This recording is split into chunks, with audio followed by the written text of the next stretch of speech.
April 1919 کو امرتسر کے جلیانوالہ باغ میں انگریز جنرل ڈائر نے مظاہرین پر اندھا دھند گولیاں برسا دی۔ اس سانحے میں سینکڑوں افراد ہلاک اور ہزاروں زخمی ہوئے۔ یہ سب کچھ نوجوان صبغت اللہ کے لیے ناقابل برداشت تھا۔ یہیں سے ان کے سینے میں انگریز سرکار اور سامراجی قوتوں کے خلاف نفرت اور انتقام کے شعلے بھڑکنا شروع ہو گئے تھے۔ طاقت کے اسی بے دریغ استعمال نے سب سے پہلے پیر صبغت اللہ کو انگریز کی مخالفت پر مائل کیا۔ زندڑی ساری جو آنا رسول بادشاہ زندہ باد، اعلیٰ حضرت پیر پگارو، اعلیٰ حضرت پیر پگارو، سور بادشاہ زندہ باد۔ ہور جماعت اور پگارا خاندان کی خدمات سندھ کی تاریخ میں سنہری حروف سے لکھے جانے کے قابل ہیں۔ پیر صبغت اللہ شاہ راشدی کے بزرگوں نے 18ویں صدی کے اوائل میں ہوروں کی ایک فورس سید احمد بریلوی کی مدد کے لیے راجہ رنجیت سنگھ کے خلاف جہاد پر بھیجی تھی۔ تو اس میں ایک فقیر تھا لاڑ کی سائیڈ کا، اس کی کاسٹ تھی وہ سولنگی، مطلب کہ ماچھی کہتے تھے لیکن سولنگی تھا۔ وہ آ گیا، مطلب لیٹ سے آیا، پہلے جو قافلے میں جتنے بندے جانے تھے وہ تو مکمل ہو گئے۔ اس نے آ کے عرض کیا کہ قبلہ مجھے بھی بھیجو ان کے ساتھ۔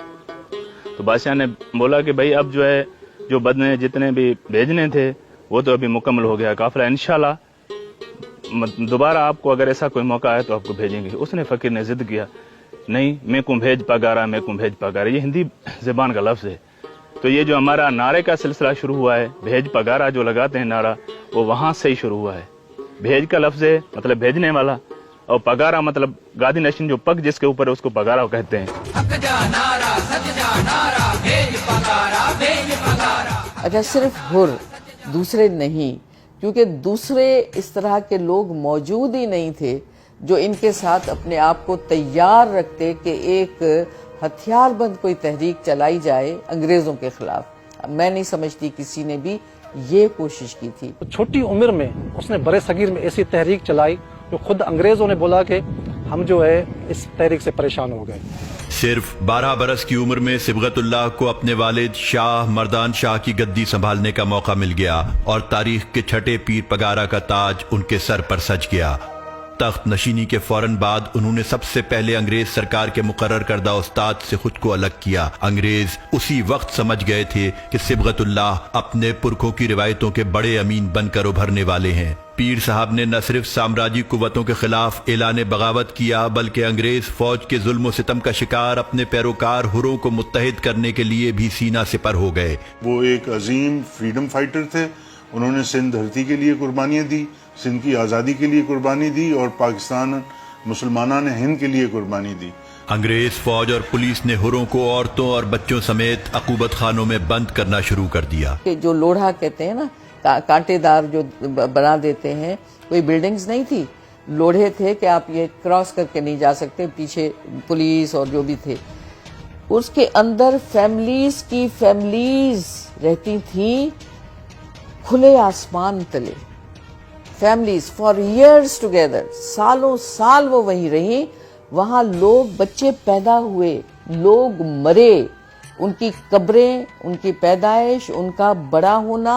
بچو بادشاہ کا بیٹا جو تھا وہ بھی پیدا وہیں ہوئے، اور اس کی اولاد فیوچر وہ وہیں پیدا ہوئے۔ سندھ میں MNA ایک تھے وریام خاصیلی، انہوں نے بتایا میں خود وہاں پھنسا رہا ہوں، اب میرے اس کے والدین وہیں پھنسے رہے۔ ان کی کمٹمنٹ کو کوئی سلام نہیں کرنے والا ہے۔ یہ ضروری تھا کہ ایک ایسی ڈاکیومنٹری بنائی جائے تاکہ ہم اپنی نئی نسل کو یہ بتا سکیں کہ سوریہ بادشاہ کی شخصیت تھی کیا۔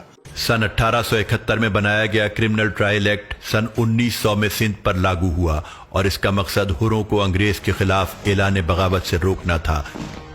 یہ قانون سن 1957 تک ہروں پر لاگو رہا، تاہم سن 1941 سے 1946 تک ہروں کے خلاف انگریز سامراج نے سن 1942 میں سندھ اسمبلی سے عجلت میں پاس کروائے گئے ہر سیپرنس ایکٹ سمیت بے شمار کالے قانون نافذ کر کے ہروں کے لیے زندگی کی راہیں مسدود کیے رکھی۔ ہم جب برے صغیر میں جو تحریکیں چلی ہیں اس پہ جو لٹریچر دیکھا ہے یا اس پہ جو ویڈیوز بنی ہیں، ڈاکیومنٹریز بنی ہیں، فلمیں بنی ہیں، وہ کام ہر تحریک پہ نہیں ہوا۔ وہ کیوں نہیں ہوا یہ آج تک ہمیں بات سمجھ میں نہیں آئی۔ جیسے انگریزوں نے سازشیں کی سوریہ بادشاہ کے خلاف، اور ان کو پھانسی کی سزا دی. اسی طریقے سے پاکستان بننے کے بعد قائد اعظم کی رحلت کے بعد بھی سازشیں ہوتی رہیں اور تاریخ کو مسخ کیا گیا. جون سن 1942 سے مئی سن 1943 تک مارشل لا بھی لاگو رہا. ان تمام قوانین کو ڈیفنس آف انڈیا رولز کے ساتھ نتھی کر کے حروں پر مظالم کے پہاڑ توڑے جاتے رہے اور انہیں غلامی سے آزادی کے نعروں کی پاداش میں جرائم پیشہ قرار دیا جاتا رہا. برٹش مارشل لا کے دور میں حروں کو دیکھتے ہی گولی مار دینے کے احکامات تھے. حر ایکٹ کے نفاذ نے قانون نافذ کرنے والوں کو ظلم اور بربریت کے تمام اختیارات دے رکھے تھے. ان پتھر دل سپاہیوں پر کوئی قانون لاگو نہیں ہوتا تھا. ایسے میں پیر صبغت اللہ کی للکار نے ظالم کے ایوان ہلا دیے اور مظلوم کو نیا حوصلہ دیا. حر جس سپہ سالار کی تلاش میں تھے وہ انہیں پیر صبغت اللہ شاہ راشدی کی شکل میں مل چکا تھا.